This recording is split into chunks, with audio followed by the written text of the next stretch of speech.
கர்த்தருக்கு ஸ்தோத்திரம். நாம இந்த கிறிஸ்தவ ஜீவியத்துல முன்னோக்கி செல்லணும். ஆவிக்குரிய ஜீவியத்துல முன்னோக்கி செல்லணும். கிறிஸ்தவ ஜீவியத்துல முன்னோக்கி செல்லணும். வாசிக்கிறோம் பிலிப்பியர் 3:12-14. பிலிப்பியர் 3:12-14. நான் அடைந்தாயிற்று அல்லது முற்றிலும் தேறினவனானேன் என்று எண்ணாமல் கிறிஸ்து இயேசுவினால் நான் எதற்காக பிடிக்கப்பட்டேனோ அதை நான் பிடித்து கொள்ளும்படி ஆசையாய் தொடர்கிறேன்.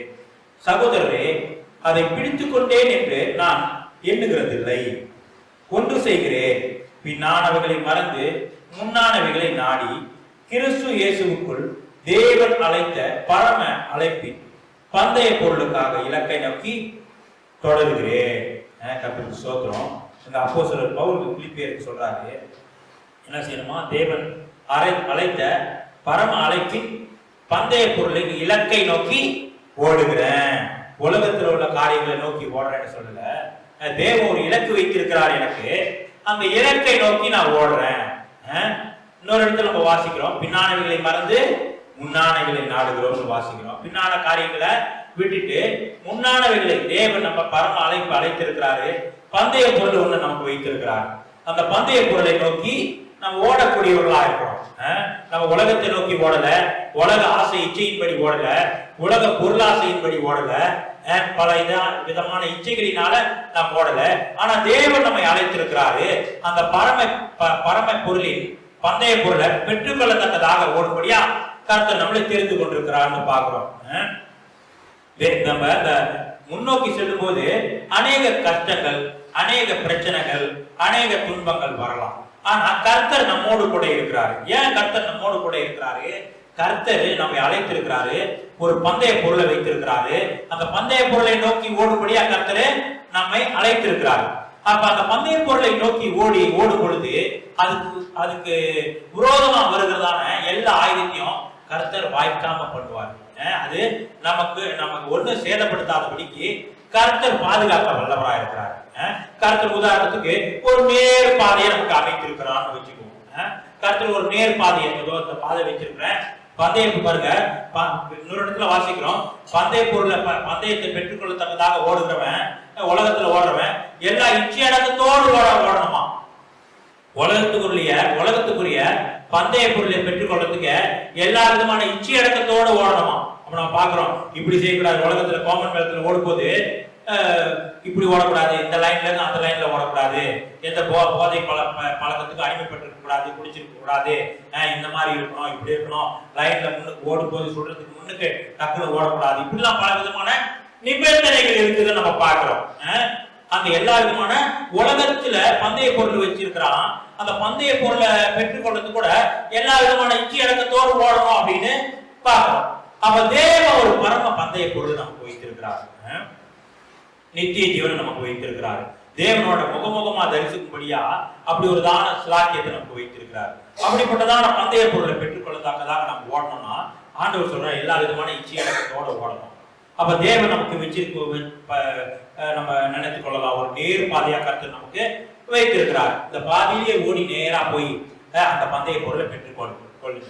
அப்ப நம்ம அந்த நேரா ஓடும் போது அந்த ஓடுறதான சூழ்நிலையில எந்த விதமான வெளியில இருந்து ஏதாவது ஆபத்துகள் வந்தாலோ, ஏதாவது பிரச்சனைகள் வந்தாலோ, ஏதோ வித்தியாசமான சூழ்நிலைகள் வந்தாலோ தேவன் பாதுகாக்க வல்லவராக இருக்கிறார். ஆனாலும் நம்ம நேரா தேவன் ஓடும்படியா நமக்கு ஒரு ஓட்டத்தை நியமிச்சிருக்கிறாரு. முன்னோக்கி சொல்லணும்னு சொல்லிட்டாரு.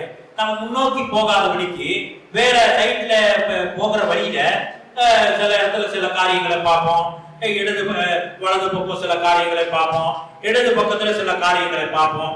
இந்த காரியங்கள்லாம் பார்த்து மனுஷனுக்கு இச்சை இருக்குது. இந்த இச்சைக்கு இழுப்புண்டு போய் பல வித காரியங்களை பார்த்து நம்ம வேற வழியில போகக்கூடியதான சூழ்நிலை இருக்கு.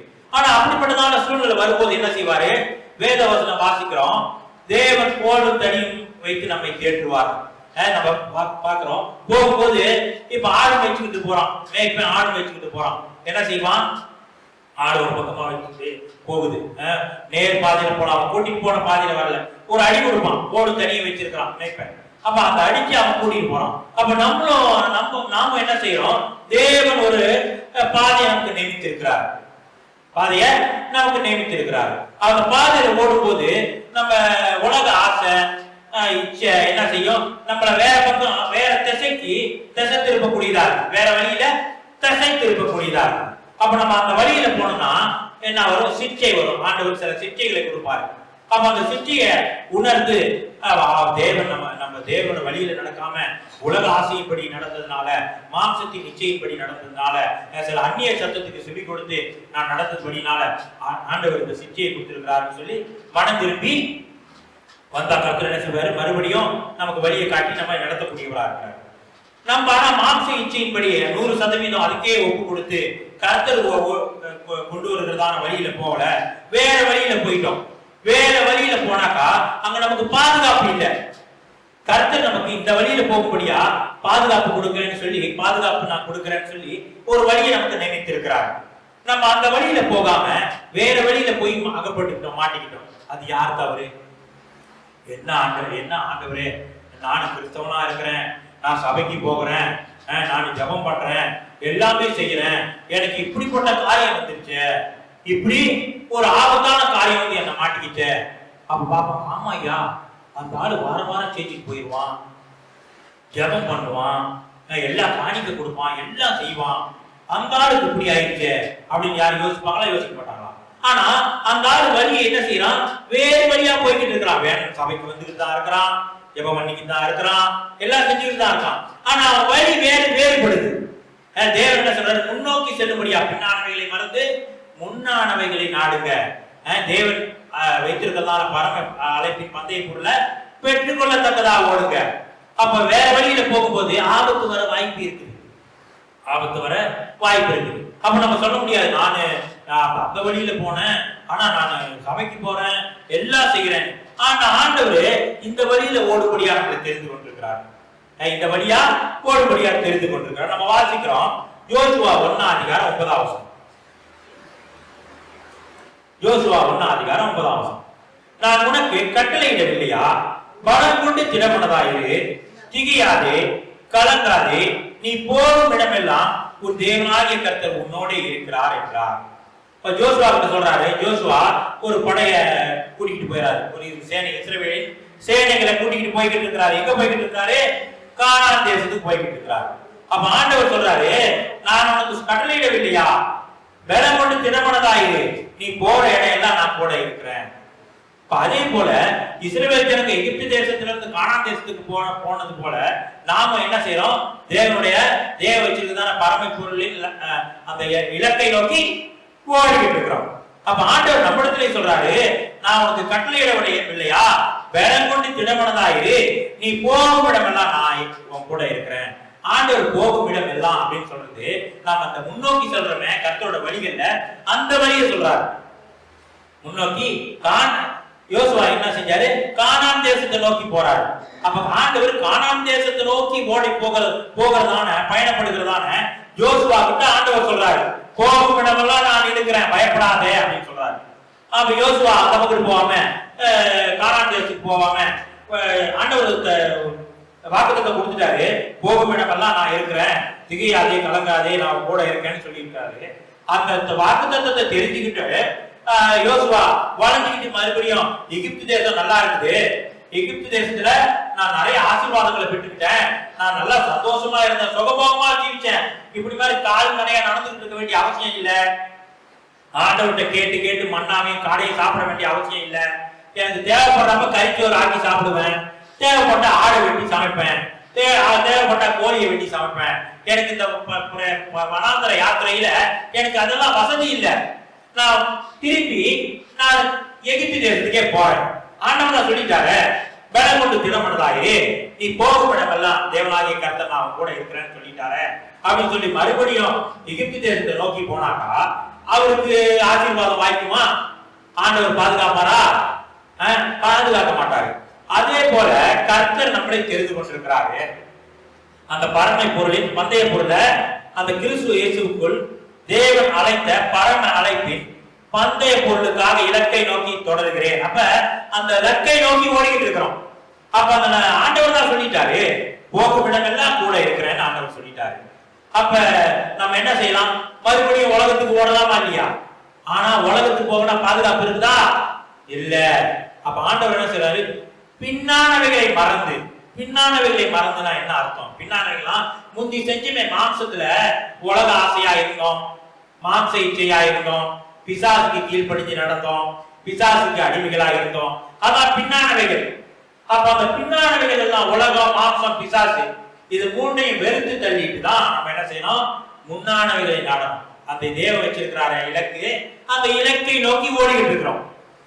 அந்த இலக்கை நோக்கி ஓடிக்கிட்டு இருக்கிறதாங்க நம்ம மறுபடியும் பின்னால திரும்பி பார்த்துதானே அநேக காரியம் நமக்கு தெரியும். பின்னால திரும்பி அப்படின்னு சொன்னாலே நமக்கு என்ன ஞாபகம் வரும்? அந்த லோத்தோட மனைவி ஞாபகம் தான் வரும். லோத்து மனைவி ஆண்டவர் என்ன சொல்றாரு? நீ இந்த சமபூமியில எங்கும் நில்லாத, திரும்பியும் பார்க்காத, அந்த மலைக்கு ஏறி ஓடுன்றா. ஏறி ஓடுன்னு சொல்றாரு ஆண்டவர். இந்த லோத்து மனைவி என்ன செய்யறா? போய்கிட்டே இருக்கிறான். ஒருவேளை ஞாபகம், ஐயோ வீடு இப்பதானே இந்த ஆள் வீடு எல்லாம் இழுத்து கட்டலாம், இப்பதானே வீடு எல்லாம் நல்லா செஞ்சோம், இப்பதான் பெயிண்ட் வேற அடிச்சோமே, இப்ப இது வேற வரப்போகுது, பெருநாள் வேற வரப்போகுது, எல்லாம் செஞ்சோமே, பிஸ்கெட் சொல்றதுக்கு மாவெல்லாம் வாங்கி வச்சனே, எல்லாம் போச்சு, ஐயோ நெருப்பு அப்படியே சுற்றுமா, உண்மையிலேயே அக்கினி உண்மையிலேயே வந்து சோடோம் அழிக்க போதா, கொஞ்சம் நான் திரும்பி பாக்குறேன் அப்படின்னு என்ன செஞ்சா? திரும்பி பார்த்தா உப்பு தூணாயிட்டான். அப்ப நம்மளோட ஜீவியத்தையும் நம்ம ஆராய்ச்சி பார்க்க வேண்டியது அவசியமா இருக்குது. நம்ம லோத்து மனைவி போல திரும்பி பார்க்க கூடாது. விட்டுன ஒரு தடவை உலகம், மாம்சம், பிசாசு இது மூணையும் விட்டுட்டோம். இப்ப நம்ம என்ன செய்யணும்? தேவன் வைத்திருக்கிறதான பந்தய பொருளுக்காக இலக்கை நோக்கி ஓடணும். அப்ப அந்த இலக்கை நோக்கி ஓடும் போது அதுக்கு அந்த சமயத்துல வருகிறதான அந்த பிரயாணத்துல அந்த வழிகள்ல வருகிறதான அந்த சூழல் வர்றதா செய்வாரு? கர்த்தர் நடத்துவார். கர்த்தர் நம்மளை தோல்ல சுமந்து தூக்கிட்டு போவார். ஆனா நம்ம போகிற வழியில பின்னானவர்களை திரும்பி பார்த்து, ஐயோ உலகம் நல்லா இருக்குது, உலகத்திற்கு உலக ஆசை இச்சை நல்லா இருக்குது, ஐயோ உலகத்துல இப்படி இப்படி டிசைன் வந்திருக்குது, உலகத்துல இப்படி இப்படி புதிதான டிசைன் வந்திருக்குது, புதிதான பொருட்கள் வந்திருக்குது, இப்படிப்பட்டதான காரியங்கள் இருக்குது அப்படின்னு நம்ம என்ன செஞ்சோம்? அப்படின்னு பார்த்துக்கிட்டு என்ன செய்வாங்க?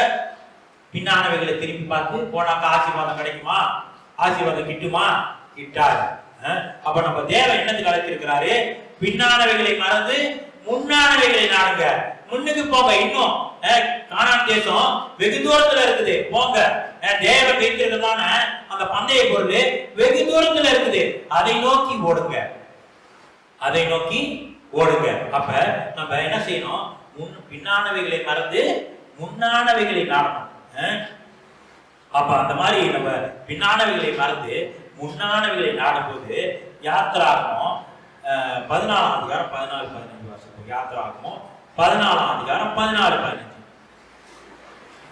கர்த்தர் உங்களுக்காக யுத்தம் பண்ணுவார், நீங்கள் சும்மா இருப்பீர்கள் என்றான். அப்பொழுது கர்த்தர் மோசேயை நோக்கி, நீ என்னிடத்தில் முறையிடுகிறது என்ன? புறப்பட்டு போங்கள் என்று இஸ்ரவேல் புத்திரருக்கு சொல்லு. ஆண்டவர் என்ன செய்யறாரு? ஏன் இந்த முறையிட்டு இருக்கிற? நீ முன்னோக்கி போ. நம்ம ஆண்டவர்கிட்ட போய், ஆண்டவரே அப்படி இப்படி இப்படி முறையிட தேவையில்லை. நம்ம செய்ய வேண்டியதுதான் இதெல்லாம் ஆவிக்குரிய ஜீவியத்துல முன்னேறி செல்லணும். ஆவிக்குரிய ஜீவியத்துல முன்னேறி செல்லணும். ஆண்டவர் அற்புதங்கள், அடையாளங்கள், அதிசயங்கள் எல்லாத்தையும் கர்த்தர் செய்ய வல்லவரா இருக்கிறாரு. முறுமுறுத்துக்கிட்டு இருக்கும் போது இல்ல, நம்ம முன்னோக்கி செல்லும் போது நம்ம போற வழியிலேயே என்னத்தை பார்க்கலாம்? அற்புதங்களை பார்க்கலாம், அடையாளங்களை பார்க்கலாம், அதிசயங்கள் பார்க்கலாம். தேவன் நம்முடைய ஜீவியத்தில் செய்யற அற்புதம், அடையாளம், அதிசயம் இத பார்க்கலாம். எப்ப பார்க்கலாம்? நம்ம முன்னோக்கி செல்லும் போது. இஸ்ரவேல் ஜனங்களும் முன்னோக்கி செல்லும் போது அற்புத அடையாளங்கள்லாம் பார்த்தாங்க. ஆண்டவரே எவ்வளவோ அற்புதத்தை இஸ்ரவேல் ஜனங்களுக்கு இடையில எவ்வளவு அற்புதத்தை எப்ப செஞ்சாரு? இஸ்ரவேல் ஜனங்க எகிப்து தேசத்திலிருந்து கானான் தேசத்துக்கு போகும்போது தான் பார்க்கிறோம். அவ்வளவு அற்புதத்தை தேவன் செஞ்சிருக்கிறார். ஏன் அற்புதத்தை செய்யறாங்க ஆண்டவரு? அவங்க முன்னோக்கி செல்றாங்க. அவங்க என்ன செய்யறாங்க? முன்னோக்கி கானான் தேசத்தை நோக்கி பிரயாணப்படுறாங்க. அதனால ஆண்டவர் என்ன செஞ்சாரு? அநேக அற்புதங்களை செய்தாரு, அநேக அடையாளங்களை செய்தாரு, அநேக அதிசயங்களை செய்தாரு. சீனாய் மலையிலிருந்து ஆண்டவர் என்ன செய்யாரு? 10 கட்டளை கொடுத்து மோசே கிட்ட அனுப்பினார். இந்த கட்டளையை பின்பற்றுங்க. இன்னும் அநேக காரியங்கள், அற்புதம், அடையாளம் நம்ம கண்களுக்கே பார்க்கவே அதிசயமா இருக்கத்தக்கதான அநேக அற்புதங்களை தேவன் என்ன செஞ்சாரு? இஸ்ரவேல் ஜனங்களுக்கு செஞ்சாரு. எப்ப செஞ்சாரு? எகிப்து தேசத்திலிருந்து கானான் தேசத்துக்கு பிரயாணப்படுகிறதான நேரத்துல. மற்ற நேரத்திலேயே ஆண்டவர் அற்புதங்கள் செஞ்சிருக்கிறாரு. ஆனா இந்த அளவுக்கு அதிகமான அற்புதம் செய்யல. எப்ப செஞ்சார் ஆண்டவர்? எகிப்து தேசத்திலிருந்து கானான் தேசத்துக்கு போகிற வழியில அநேக அற்புதத்தை செஞ்சாரு. அதே போல நாம் ஜீவிக்கிறோம். நாம் தேவன் அற்புதம் செய்வாரு, அதிசயங்களை செய்வாரு. நம்ம கண்கள், மாம்ச கண்கள்ல பார்க்கக்கூடியதான காரியத்தை கர்த்தர் செய்வாரு. எப்ப? நம்ம முன்னோக்கி செல்லணும். நம்ம 2 அடி முன்னுக்கு வச்சுட்டு 4 அடி பின்னுக்கு வைக்க கூடாது. நம்ம 2 அடி முன்னுக்கு வச்சோமா நல்லது. 10 அடி 20 அடி தான் வைக்க வேணாம். ஒரு அடியா முன்னுக்கு வச்சாலே போதும். ஆவிக்குரிய ஜீவித்துல ஒரு அடியா முன்னுக்கு வைத்து முன்னோக்கி செல்லக்கூடியவர்களாகும் ஆண்டவர் வைத்திருக்கிறதான பாதை. நம்ம அநேக காரியங்களை பார்க்கிறோம். அந்த பழைய ஏற்பாட்டு புத்தகங்கள்ல கூட பார்க்கிறோம். ஆண்டவர் யோனாவை தெரிந்து கொண்டார். யோனாவை தெரிந்து கொண்டு யோனாவுக்கு ஒரு ஓட்டத்தை நியமித்தார் ஆண்டவர். எங்க போக சொன்னாரு? நினிவேவுக்கு போக சொன்னார். நினிவேவுக்கு யோனாவை ஆண்டவர் நினிவேவுக்கு உள்ள ஜனங்க பாவம் செஞ்சுக்கிட்டு இருக்கிறாங்க, அவங்க மனம் திரும்பட்டும் போய் சொல்லு. அவங்க மனம் திரும்பாத பட்சத்துல அந்த நினிவே பட்டணத்தை நான் அழிக்க போறேன், நீ போய் சொல்லுன்னு சொன்னார். யோனாவும் போனாரு, கப்பல் ஏறி எல்லாம் போனாரு. ஆனா நினிவேவுக்கு போகல. எங்க போகல? நினிவேவுக்கு போகல. எங்க போயிட்டாரு? தர்ஷீசுக்கு போயிட்டாரு. நம்மளும் கிறிஸ்தவ ஜீவியத்துல நான் போறேயா, போய்கிட்டே தான் இருக்கிறேன், போய்கிட்டே தான் இருக்கணும். ஆனா நினிவேவுக்கு போகல. எங்க போய்கிட்டு இருக்கிறோம்? தர்ஷீசுக்கு போய்கிட்டு இருக்கிறோம்.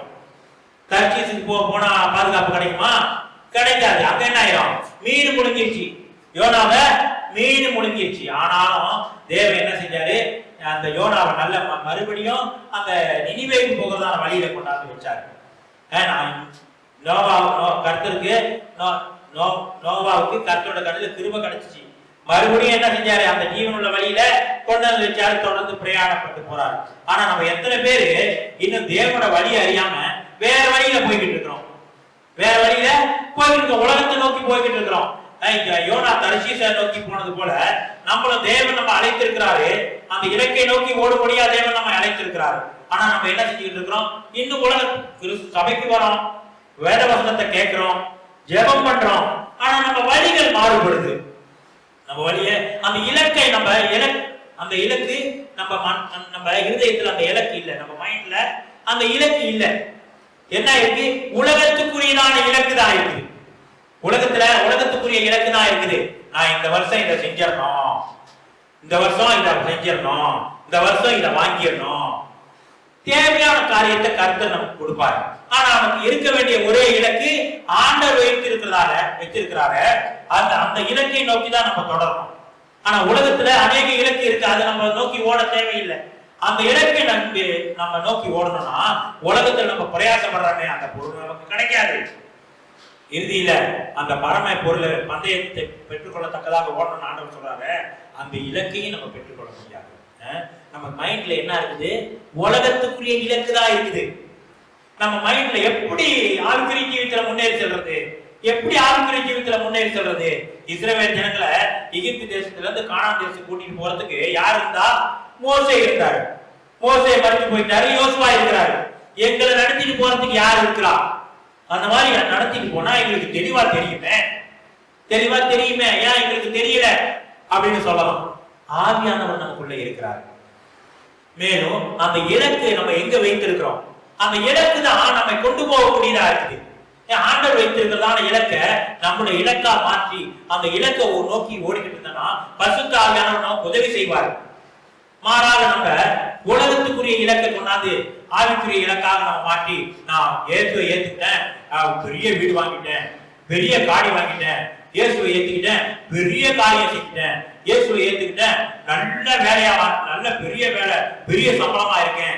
இது ஆண்டவர் கொடுத்த இலக்கு இல்ல. இது உலகத்துக்குரியதான இலக்கை கொண்டாந்து இயேசு மூலியமா நான் இதை பெற்றுக்கிட்டேன்னு சொல்றது பெரிய தவறு. இது தேவன் மூலியமா பெற்றுக்கொள்றது இல்ல. நம்ம இலக்கு எங்க இருக்கணும்? தேவன் எதற்காக நம்மை தெரிந்து கொண்டாரு? ஒரு இலக்கை வைத்திருக்கிறார் நமக்காக. அந்த இலக்கை நோக்கி நம்ம ஓடணும். அந்த இலக்கை நோக்கி ஓடும்போது உலகத்துல நமக்கு தேவையான காரியம், பெரிய காரியம்லாம் இல்ல, நமக்கு உலகத்துல எது தேவையோ அதை கர்த்தர் நமக்கு தருவார். உலகத்துல நமக்கு எது தேவையோ அதை நிச்சயமா கர்த்தர் தருவார்.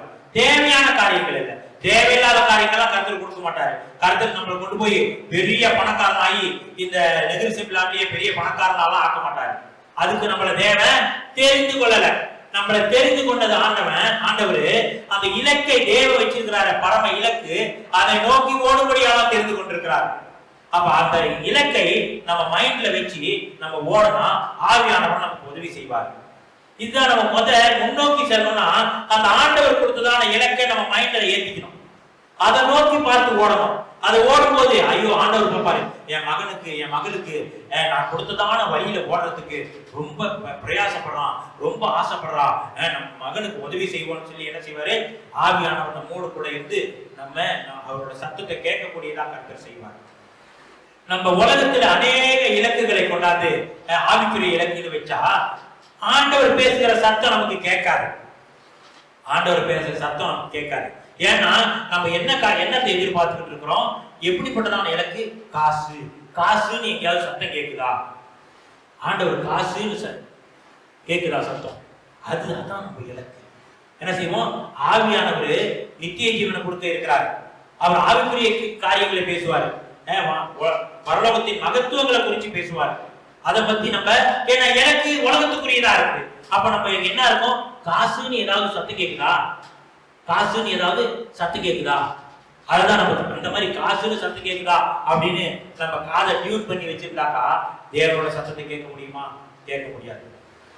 அதான் ஆண்டவர் சொல்றாரு, என் ஆடு என் சத்தத்தை கேட்கும், அந்நிய சத்தத்தை அது அறிந்திருக்கிறார்கள்னால அந்நிய சத்தத்துக்கு அது செவி கொடுக்காது. அப்ப நம்ம யாரோட சத்தத்தை செவி கொடுத்துக்கிட்டு இருக்கிறோம்? நம்ம தேவனோட சத்தத்துக்கு செவி கொடுத்துக்கிட்டு இருந்தோம்னா நம்ம தேவனோட ஆடுகளா இருக்கிறோம். ஆனா அந்நிய சத்தத்துக்கு செவி கொடுத்தா அது நம்ம தேவனோட பிள்ளைகளா இருக்க முடியாது. அப்ப நம்ம என்ன செய்யணும், தேவனோட சத்தத்துக்கு நம்ம செவி கொடுக்கக்கூடியவர்களா இருக்கணும். அப்ப நம்ம தேவனோட சத்தத்துக்கு செவி கொடுக்கும் போது தேவன் என்ன செய்வாரு, நம்மோடு கூட பேசக்கூடியவர்களா இருக்கிறார்னு பாக்குறோம். தொடர்ந்து நம்ம வாசிக்கிறோம், அநேக வழிகள் இருக்குது உலகத்துல, அநேக வழி இருக்கு. ஆனா ஆண்டவர் நியமித்தது ஒரே வழிதான். யோவான் 14 அதிகாரம் 6 வசனம்.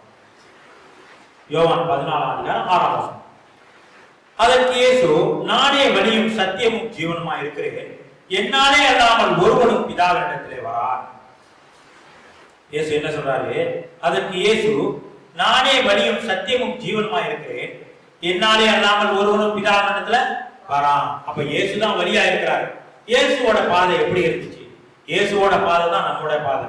இயேசு எப்படி ஜீவிச்சாரு, எப்படி தாழ்மையா ஜீவிச்சாரு, எப்படி பிதாவுக்கு கீழ்ப்படிச்சாரு, எல்லா சூழ்நிலையிலும் முறுமுறுக்காம எப்படி இயேசு ஜீவிச்சாரு, இயேசுவோட ஜீவியம் எப்படி இருந்துச்சு, எப்படி இயேசுவோட ஜீவியம் உலகத்துல இருக்கும்போது எப்படி இருந்துச்சு, அதே அந்த ஜீவியத்தை நம்ம ஒரு தடவையும் நம்ம அதை நம்ம மைண்ட்ல யோசிச்சு பார்க்கணும். இயேசு எப்படி ஜீவிச்சாரு? இயேசு உலக காரியங்களுக்காக ஓடினாரா, உலகத்துக்காக ஓடினாரா, பேரு புகழுக்காக ஓடினாரா, நல்ல சம்பளம் கிடைக்கணும்னு ஓடினாரா, பெரிய வீடா கட்டண உலகத்துல ஓடினாரா? எதுக்காக இயேசு ஓடிக்கிட்டு இருந்தாரு? இயேசு வருத்தப்பட்டு பாரம் சுமக்கிறவர்களே எல்லோரும் இடத்துல வாங்க, நான் உங்களுக்கு இளைப்பாறுதல் தருவேன்னு சொன்னாரு. இயேசு இளைப்பாறுதல் தரக்கூடியவர்களா இருக்கிறார். இயேசு உலகத்துல எப்படி அவரோட ஓட்டத்தை எப்படி ஓடினாரு? அந்த நியமித்ததான ஓட்டத்தை, பிதா அவருக்கு நியமித்ததான ஓட்டத்தை அது அழகா ஓடி முடிச்சார். அதே போல தேவன் நம்ம ஒவ்வொருவருக்கும் ஒரு ஓட்டத்தை வைத்திருக்கிறார். ஒவ்வொருவருக்கும் ஒரு ஓட்டத்தை வைத்திருக்கிறார். அந்த ஓட்டத்துல நம்ம ஓடக்கூடியவர்களா இருக்கும், அந்த வழிகளில் நம்ம நடக்கக்கூடியவர்களா இருக்கும், அந்த வழி தெளிவான வழியில நம்ம ஓடக்கூடியவர்களா இருக்கும். தொடர்ந்து நம்ம வாசிக்கிறோம். யோபு 17 அதிகாரம் 9. யோபு 17 அதிகாரம் 9. நீதிமான் தன் வழியை உறுதியாய் பிடிப்பான். நீதிமான் என்ன செய்யறானா? தன் வழியை உறுதியாய் பிடிப்பானா. நீதிமான் தன் வழியை உறுதியாய் பிடிப்பான். சுத்தமான கைகள் உள்ளவன் மென்மேலும் பலத்து போவான். சுத்தமான கையுள்ளவன் மென்மேலும் பலத்து போவான். நீதிமான் தன் வழி என்ன செய்யறானா? உறுதியாய் பிடிப்பான். அவனுக்கு நீதிமானுக்கு தெரியும் வழி என்னன்னு. தேவையில்லாத வழிகள்ல போக மாட்டான், தேவையில்லாத இடத்துக்கு போக மாட்டான், தேவையில்லாத காரியங்களை செய்ய மாட்டான், தேவையில்லாத காரியங்களை சிந்திக்க மாட்டான். அதான் நீதிமானோட வழி. நீதிமான் தன் வழியை உறுதியாய் பிடிப்பான். நம்ம வாசிக்கணும். நீதிமான் என்ன செய்யறான்? அவன் வழி நீதிமானுக்கு தெரியும். அப்ப நம்ம கர்த்தர் வழிகளில் நடக்கிறவர்களா இருந்தா, அந்த வழியை தெளிவா தெரிந்து கொண்டவர்களா இருந்தா நம்ம எப்படிப்பட்டவர்களா இருக்கிறோம்? நம் நீதிமான்களா இருக்கிறோம். பிலிப்பியர் 3:14 வாசிச்ச வசனம் தான்.